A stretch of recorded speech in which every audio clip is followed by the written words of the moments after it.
Let's take a look at how you can set up an event rule in PDK.io. These rules allow a specific action to be processed when a person performs another specific action, like sounding a piezo alarm when a duress pin is entered. First, press the button labeled Add Rule next to Access Rules, found either in a group page or in a user profile on the People page.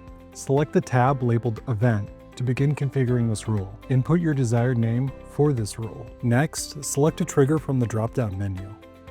Then, select your desired action from the Action drop-down menu.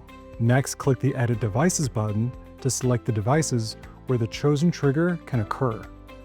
Now you can set a schedule by selecting Always, Recurring, or Single Date from the Schedule drop-down menu. Always is used when you want this rule to always remain active. Reoccurring allows you to set up a defined schedule, and Single Date is used when the rule needs to be applied one day at a time.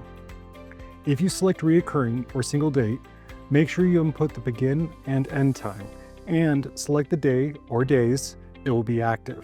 To finish, make sure you click the Submit button in the bottom right corner. And that's all. Now you have officially programmed an event rule for a group or person. ProdataKey is easy to use anytime, anywhere, and on any device.